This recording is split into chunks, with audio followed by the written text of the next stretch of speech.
안녕하세요, 공유입니다. 이번에는 요즘 며칠 사이에 그 아이 이름팔이에 대한 문의를 많이 하고 있었습니다. 뭐 이 영상 보시는 분들 중에도 뭐 엊그제 전화 주신 분도 계시고요. 뭐 오늘도 또한 뭐 그런 문의를 받았습니다. 상담자 분께서 한 분 찾아오셔서 뭐 절에 자주 다니던 절이었는데 스님께서 뭐 올해 연초에 받지 못한 그 부적이 있어서 그 손님도 찾아간 거라고 하시는데, 거기 스님께서 아이가 갑자기 느닷없이 아이가 뭐 단명할 사주가 있다고, 뭐 그 절에를 뭐 한두 해 간 것도 아니고 몇 해 다녔나 본데 갑자기 그런 말씀을 하시면서 아이의 이름을 좀 법당에 올리고 팔아야 되겠다. 왜 그러냐 그랬더니 뭐 단명할 사주라고 해서 부처님 전에 이름을 올려놓고 뭐 지속적으로 치성을 좀 드려야 된다, 뭐 그런 말을 들었다고 해요. 뭐 아무래도 부모 입장에서는 이런 이야기를 들으면 당황스럽겠죠. 뭐 당황스럽기만 한 게 아니라 무섭고 뭐 어찌 해야 될 바도 모르고, 그러니까 그냥 오래 다녔던 절이니까 뭐 믿고서 아이가 잘못될까봐 애군을 막고자 하는 마음으로 뭐 평소에도 보시도 하고 불사도 하는데 뭐 어떨까 싶어서 이야기를 했더니 또 비용이 어마어마한 거예요. 뭐 비용이 얼마 안 된다면 이런 분들이 뭐 보시도 하는데 그게 금액이 아까워서 뭐 무서워서 어떻게 하겠어요. 근데 그쪽에서 말하는 비용은 이런 뭐 선량한 서민들이 감당하기에는 조금 부담이 많은 액수니까 이걸 어찌 해야 될지 모르다가 뭐 다행히 뭐 제 근처에 사시는 분이었어서 찾아와 오셨더라고요. 이런 이야기들이 한동안 성행을 할 때가 있었어요. 뭐 특히나 절에서 이런 이야기들을 많이 했거든요.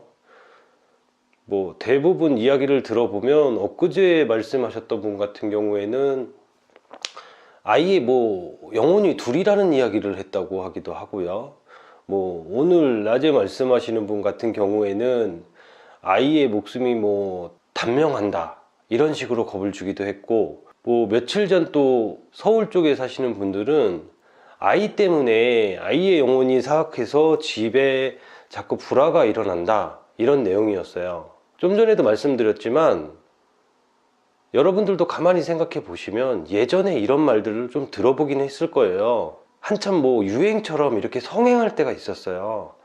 어떤 한 무속인이나 스님들이 이런 이야기를 해서 그거에 대한 뭐 기도 비용 같은 걸로 뭐 촉값, 기도 비용, 뭐 입적 비용 뭐 이런 걸로 해서 뭐 기본적으로 몇백만 원, 뭐 3, 400만 원 이상씩, 그리고 뭐 많은 데는 몇 천만 원까지도 받고 뭐 이런 일을 한다는 것이 소문이 나다 보니까 너도 나도 또 그거를 따라서 하기 시작한 적이 있거든요.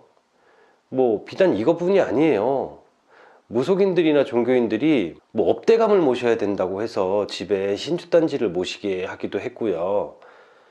근데 이런 것들도 여러분들이 가만히 잘 따져보면 이해가 안 가는 부분들이 분명히 있을 거예요. 예를 들어 잘 가던 절에서 어느 날 갑자기 아이가 단명한다고 하면 그동안에는 왜 몰랐을까요? 뭐 발복을 안 해서 지켜보는 시기였나요? 그리고 만약에 아이가 그런 문제가 있다면 자신의 절을 찾아오는 지극정성으로 찾아오는 신도인데 그걸 굳이 어떤 비용을 받고 그런 행위를 해주는 게 옳은 일인가요? 오히려 뭐 막말로 얘기해서 아이를 절에 입적시킨다는 건 양자로 삼는다 뭐 이런 거랑 비슷한 거 아닌가요? 그러면 본인들이 아이가 클 때까지 아이에게 들어가는 학비나 이런 거는 안 대주나요? 그렇게 따지면 돈을 받고 입적시키는 게 문제가 아니라 아이의 학비를 대주기 위해서 오히려 돈을 더 내놔야 되는 거 아닌가요? 아이에게 뭐 부처님 공부를 시킨다는 핑계로 몇 해 지났죠. 제가 본 사례에서도 좀 심했던 경우가 하나 있었어요. 저쪽 뭐 대전 밑에 뭐 충남 지역인데 그 계룡산 그쪽이 기도터들이 많이 유명하거든요.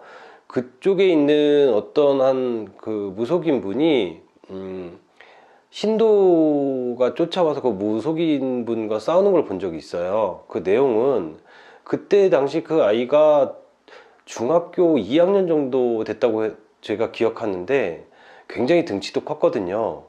근데 그 아이가 사고를 많이 친다고 그 아이를 학교를 보내면 안 된다고 하더라고요. 그래가지고 그 부모는 영문이 뭐냐 뭐 그런 것도 크게 묻지도 않았었나 보더라고요.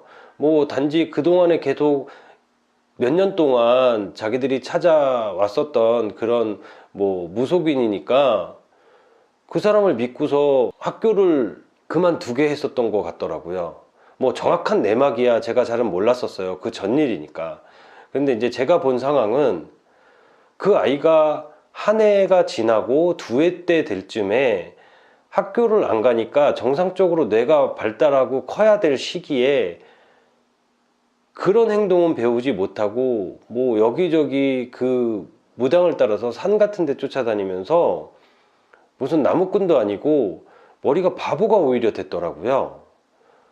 그걸로 인해서 뒤집어져서 한번 그 계룡산 밑에서 싸움을 하는 걸 본 적이 있어요. 꼭 그런 문제가 생겨서 여러분들이 그런 거에 속으면 안 된다, 뭐 속지 말아라, 이게 아니고요. 본인들이 한번 이해를 해보라는 거예요. 아이가 단명할 팔자다. 혹시 그 아이가 지금 시름시름 아픈 데가 있나요?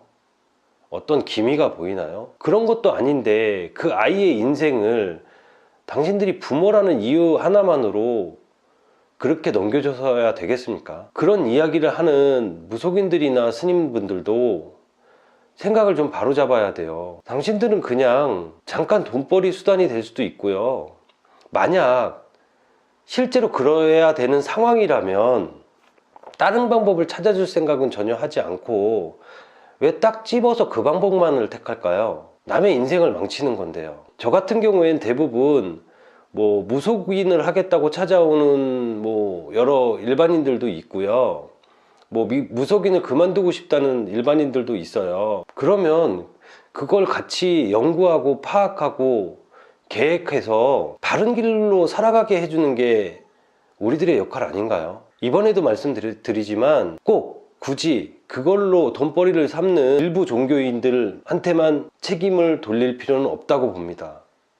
이것 또한 당신들이 몸 편하고 마음 편한 대로 내 자식이 잘 되거나 내 집안이 잘 되게 하기 위한 욕심만을 가지고 그런 곳에 찾아가 기복을 하기 때문입니다. 인간은요, 기복이 중요한 것이 아니라 세상의 이치를 바로 닦고 찾아서 알아가는 게, 그리고 더 밝은 미래를 찾는 것이 인간의 몫입니다. 이렇게 아이 이름 파는 것 뿐만 아니라 업대감을 모신다던가 하는 행위를 이야기하면 한 번쯤은 깊게 생각해 보시고 주변에 알아도 보시고 그날 저녁에는 아이를 한번 지그시 바라봐 보세요. 어떤 게 맞는 건지 답이 나올 겁니다. 물론 마음 약한 인간이기 때문에 불안함에 떨면서 공포스럽겠지만 그럴 때일수록 이성을 챙겨서 조금만 생각해 보면 그런 낮은 수에 당하지 않습니다. 누가 만약 또다시 아이의 이름을 팔아라, 뭐 절에 올려라, 법당에 올려라, 그런 이야기를 하면 그렇게 말하세요. 아이의 이름을 올릴 테니까 아이가 성장할 때까지 학비며 들어가는 모든 비용들을 감당해 주겠냐고, 그러고 그 자리에서 일어서서 나오시면 됩니다. 다음번에는 아직도 다단계 같은 뭐 무속인들, 일반 무당들에게 당해서 어찌 됐던 신내림꽃을 받고 아직도 길을 정하지 못하고 신부모에게 버림받고 어찌할 바를 모르는 마음 불안한 애동 제자님들을 위해서 하나하나 영상을 만들어 보겠습니다. 어떤 과정으로 그걸 벗어나거나 또는 공부해 나갈지에 대해서 이야기해 보겠습니다. 감사합니다.